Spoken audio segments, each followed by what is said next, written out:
Oh, that coffee turned out awesome. Turned out so good.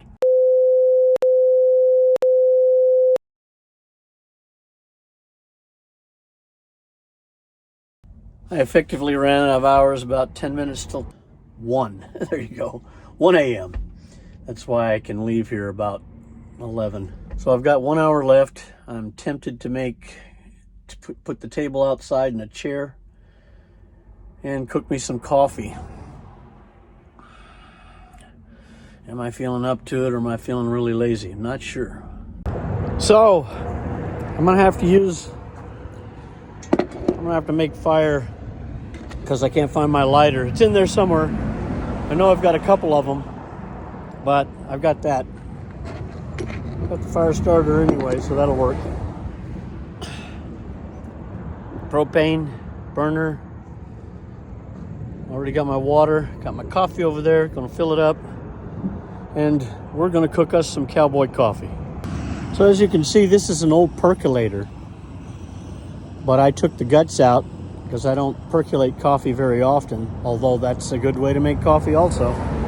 Very tasty. I use just the pot so that I can make the Cowboy coffee. It's just grounds in water, in a pot, on a flame, and you've got Cowboy coffee. And I'm telling you, I can't stress enough, it's some of the best tasting coffee you'll ever have, in the right proportions. I wish you could see the flame. Maybe you can see it at night, but I'm definitely cooking. Hope it's hot enough. That came in handy. If I had a tripod, I would have showed you the whole process. Soon. So all you need to make Cowboy coffee are coffee grounds, water, a pot, and fire. That's all you need. And I'm going to tell you, that's some of the best coffee you can drink. I don't have any ice cold water to pour. Well, maybe I do. It was pretty cold in the freaking truck, and the water's sitting right there by the door, so it might be cold enough to cause those. When you finish cooking your coffee, you let it sit for about 30 seconds, so it'll reach you don't want pour boiling coffee. You don't want pour boiling coffee into anything. You let it sit 30 seconds.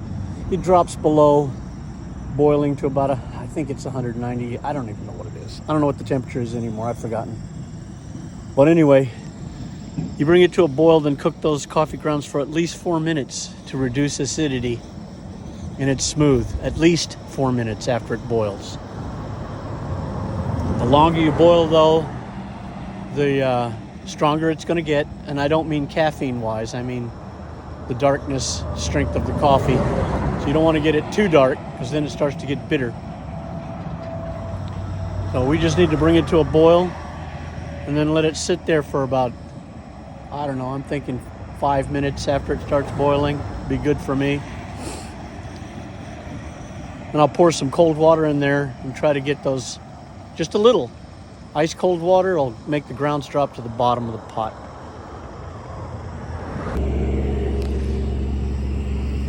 All right, it's done.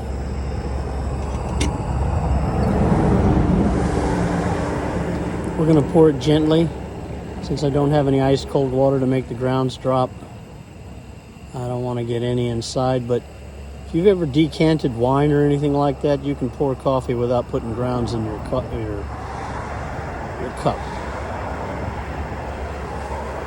People say, oh, I don't want Cowboy coffee because there's grounds in it. You put grounds in my cup. That's just up to your abilities, that's all. Got my sugar, cup, spoon. I'll put this mess away before I have to leave here, but it should be good. You cannot believe the flavor.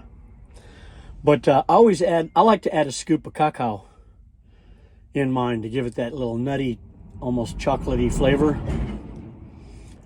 That's so good.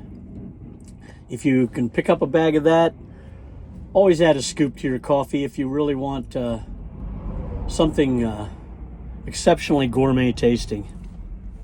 But being on a slant here, let me see, we're slanted over to the driver's passenger side, to the right side. So I had to do all that on uneven, shaky ground. And as these trucks go by, they shake. I'm really kind of on the end of a bridge. It's kind of a bridge. And so every time trucks go by, it shakes everything.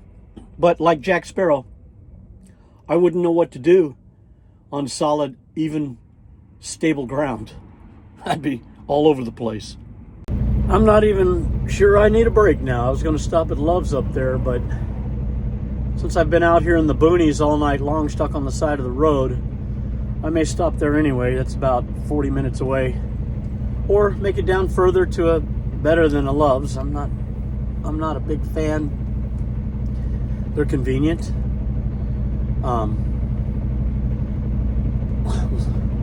They're always overcrowded unless they're a large Love's, and there are very few of those.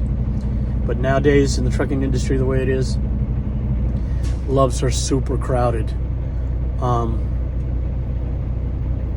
It's almost dangerous to go in there with a truck after, I don't know, especially after 10.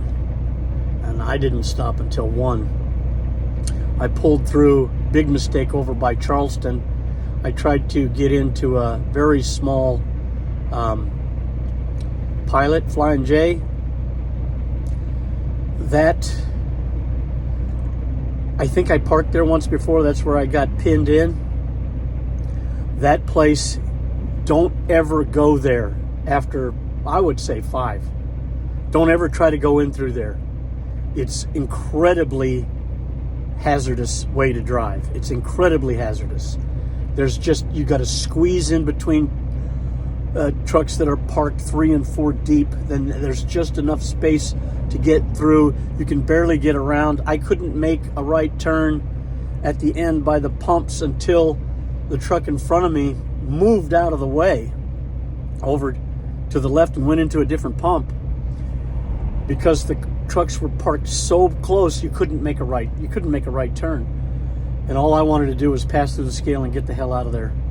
So I had to wait. It took me about probably 20 minutes just to wait for a guy to move. But I digress. This is about coffee. This is about cooking when you're on the road, over the road, in a truck. This is Exit 61's cooking show. And stay tuned for more. I just do whatever I feel like filming. Like my friend in Overstay Road, none of it's scripted. I just, whatever I feel like filming that day, that's what you're going to see. Got my coffee. Got my breakfast. Join me, Exit 61. Fine dining out of a truck. Till next time, Exit 61 out. So folks, this is, I don't know what you call it. It's a love-hate relationship with trucking.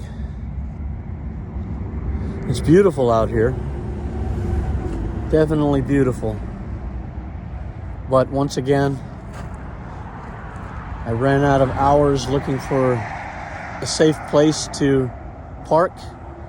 There just isn't any when you drive this late at night, which is why I hate driving at night. Otherwise, I would do that because I'd prefer to have my days at a truck stop so I can get some stuff done. But when you have to drive at night, you risk not being able to park anywhere other than some crappy side of the road in the mountains of West Virginia. So that's where I'm at. Welcome to my nightmare.